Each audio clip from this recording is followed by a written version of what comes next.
सफल जीवन क्या होता है? अंग्रेजी में 3 शब्द है, आप सबने सुने होंगे, नेम, फेम और तीसरा क्या है? Name, fame, money. ये 3 चीज मिल जाए सफल हो गए आदमी का। हम आजकल सफलता की जो रेशो है, आजकल तो खैर वो भी बदल गया है। आजकल तो हम सफलता इस बात से आंकते हैं कि इसके सोशल मीडिया पे फॉलोअर्स कितने, जितने जिसके नंबर ज्यादा रहे, बड़ा प्रसिद्ध व्यक्ति, बड़ा सफल व्यक्ति है। लेकिन सफल जीवन केवल पद, प्रतिष्ठा, पैसा, ये भी एक जीवन का अंश है। क्योंकि जब भी हम कथावाचक जब माइक लेते हैं ना, तो सबसे ज्यादा हम पर कलंक इसी बात का लगाया जाता है कि ये लोग बस एक ही बात बोलते हैं, पैसा जरूरी नहीं है, और खुद तो गाड़ियों में घूमते हैं। सबसे ज्यादा गालियां हमें इसी बात की पड़ती हैं। तो भैया देखो, पहली बात तो जितने भी भगवान की कथा गाने वाले हैं, हाँ, इस बात में कोई शक नहीं है कि हाँ हम गाड़ियों में घूमते हैं, इस बात में कोई शक नहीं है कि भगवान ने हमको एक अच्छा जीवन दिया है। पर हम आपसे एक बात पूछते हैं कि जो जीवन में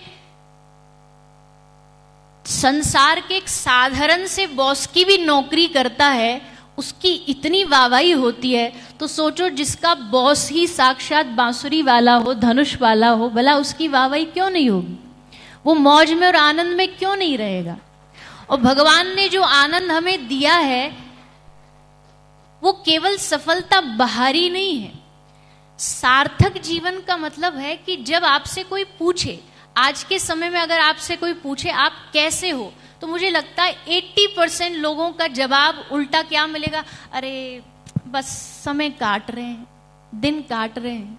लेकिन सार्थक जीवन वाला जब भी आपको मिलेगा, आप किसी आध्यात्मिक व्यक्ति से कभी पूछ के देखना कि भैया आप कैसे हो, उसके चेहरे पर एक मुस्कुराहट होगी और एक ही शब्द उसके मुंह से निकलेगा, भगवान की बड़ी कृपा है, बड़ी मौज में हूं। चाहे उसके जीवन में सब कुछ उलट पुलट चल रहा हो, जीवन में कोई परिस्थिति उसकी ठीक नहीं होगी, फिर भी अगर आप उससे पूछोगे तो हंसते हुए कहेगा भगवान की बड़ी कृपा है।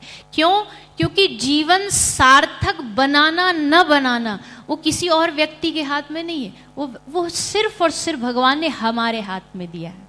और इस सार्थकता को भगवान भी, अच्छा एक बहुत अच्छी चीज सुनिए, मुझे बहुत प्रिय है ये उदाहरण कि जब हम मरेंगे तो मरणोपरांत भगवान के पास तो जाना ही जाना है सबको। जब भगवान के पास जाएंगे तो भगवान हमसे 2 प्रश्न करेंगे। इन 2 प्रश्नों के लिए, इन 2 क्वेश्चंस के लिए सबको रेडी रहना चाहिए और मेक श्योर इस दोनों क्वेश्चन का आंसर हमारा यस में ही हो। अच्छा, प्रश्न क्या है? ध्यान से सुनो, रेडी रहो। जैसे एग्जाम में पहले से ही तैयारी करके रखता है ना बच्चा, स्टूडेंट, हम सबको भी भगवान ने इस दुनिया में एक छुट्टी पे भेजा है, एक वेकेशन पर भेजा है। पर वेकेशन पर जब हम जाते हैं ना, there are 2 type of students. एक, यहाँ जितने भी सब लोग पढ़े लिखे लोग बैठे हैं, स्कूल गए होंगे, गर्मियों की छुट्टी आती है तो 2 तरह के विद्यार्थी होते हैं। पहला, 1 महीने की छुट्टी में 29 दिन वो मौज करता, मामा के जाएगा, मामी के जाएगा, खेलेगा कूदेगा, इधर भागेगा उधर भागेगा, 29 दिन मौज करेगा। और जब छुट्टी का 1 दिन बाकी रहेगा तब उसे याद आएगा कल से स्कूल जाना है, और कल से स्कूल जाना है तो अब बैग खोल के देखना पड़ेगा। बैग खोल के देखो तो बड़ा लंबा होमवर्क दिया टीचर ने जो पूरा नहीं हुआ। अब पूरा नहीं हुआ, अगले दिन टीचर को क्या जवाब देना? एक तो ये स्टूडेंट हो गए। एक स्टूडेंट है जो पहले महीने की छुट्टी के 15 दिन अपना काम पूरा कर लेगा, बस्ता बंद, बैग पैक, और 15 दिन अब मौज करेगा, अब खूब मस्ती करेगा। तो 2 तरह के स्टूडेंट। लेकिन जब वो नेक्स्ट डे स्कूल जाएंगे, अब जिसका होमवर्क कंप्लीट है वो कहां बैठेगा? क्लासरूम में फ्रंट सीट पर। जिसका होमवर्क कंप्लीट नहीं वो कहां बैठेगा? अरे आंसर दीजिए ना।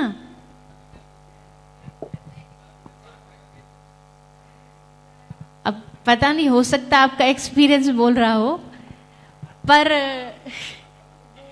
पीछे इसलिए बैठेगा। अच्छा, पीछे भी वो वाली बेंच देखेगा जहां टीचर की नजर न जा रही हो, बच करके एकदम कोने में। अब जिसका होमवर्क फ्रंट वाला जो कंप्लीट करके आया काम, तो अगर टीचर भूल भी गई है कि उसने होमवर्क क्या दिया है, तो वो क्या बोलेगा, अरे मैम होमवर्क चेक करो ना। और पीछे वाला मन ही मन उसको गालियां दे रहा होता है कि भैया चुप बैठ जा, भूल गई, अच्छा है मैडम काम याद नहीं रहा। यानी कि हमारे जीवन में जब हमारी प्रिपरेशन नहीं होती तब हम चीजों से बचने की कोशिश करते, चीजों से भागने की कोशिश करते। अगर आप ये वीडियो YouTube पर देख रहे हैं तो हमारे चैनल को सब्सक्राइब कर बेल आइकन दबाएं, और Facebook पर देख रहे हैं तो हमारे पेज को लाइक करें।